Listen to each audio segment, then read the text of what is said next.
uma grande novidade. Verdade, né? E, assim, pra mim, e acho que pra quase todo mundo, muito injustiçado no Cruzeiro a partir do momento daquele áudio vazado pelo dono da equipe, queimando o treinador em praça pública. Sim. E, assim, se falasse que depois que o Seabra é mandado embora, o Cruzeiro ganha a Sul-Americana e vai à Libertadores, e seria algo automático, mas o Cruzeiro não ganha a Sul-Americana e não vai à Libertadores através do Campeonato Brasileiro. O trabalho do Diniz, até este momento no Cruzeiro, é terrível, né?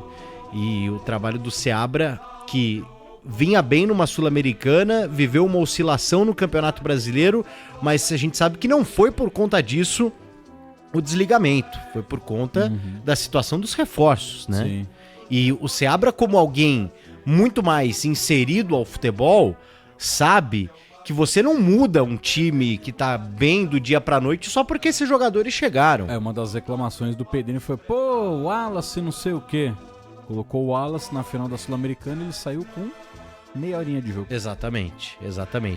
Então, assim, o Seabra, mesmo não sendo um treinador dos mais experientes com relação à estrada, porque, como você disse, ele foi uma revelação da Copinha do ano passado, ele teve um tato que o Pedrinho, né, o Pedro Lourenço, ele pode ter bala na agulha, ele pode recuperar o Cruzeiro financeiramente, ele pode transformar esse time do Cruzeiro numa máquina com relação aos jogadores que ele contratar e até aos profissionais que ele tem ali por perto, como o próprio Matos, entre outros.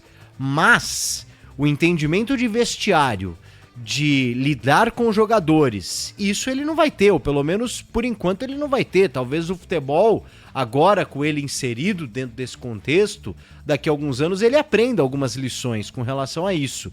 Mas ele achar que o jogador, só porque está sendo contratado, é porque na teoria é mais qualificado do que estavam à disposição do Seabra naquele momento. Não é videogame, né? Exatamente, não é videogame. Os jogadores, eles não estão programados ali.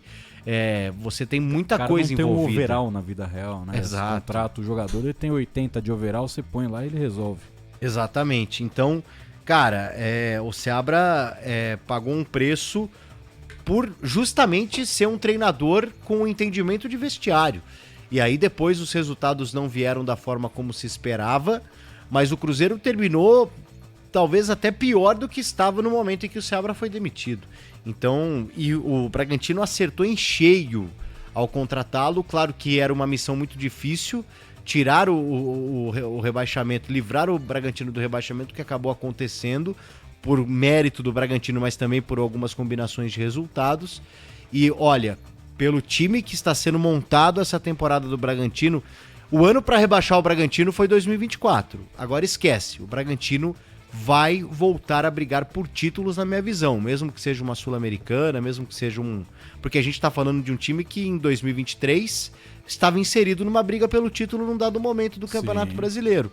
Então, assim... Chegou a ser vice-líder do Campeonato Exatamente. Brasileiro. Eles não esperavam, talvez, e aí eu tô falando do investimento de fora, justamente da empresa de energético, que o Campeonato Brasileiro fosse tão traiçoeiro a ponto de, em um ano, você brigar pelo título e no outro você brigar pelo rebaixamento.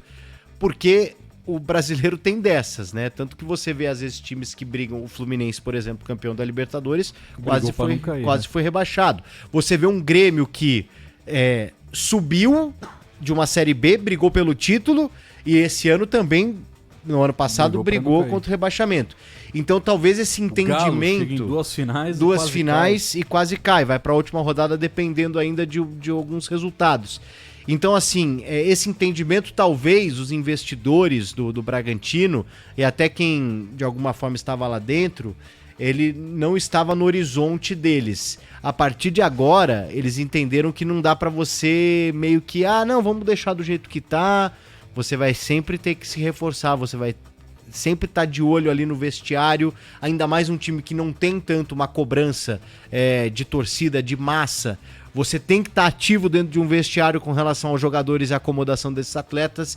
Eu acho que tudo isso serviu de lição para o Bragantino nessa temporada. E acho que não acontece mais o que aconteceu no ano passado com relação à briga pelo rebaixamento. Posso estar enganado, mas eu acho que não acontece mais isso não, viu, Soler?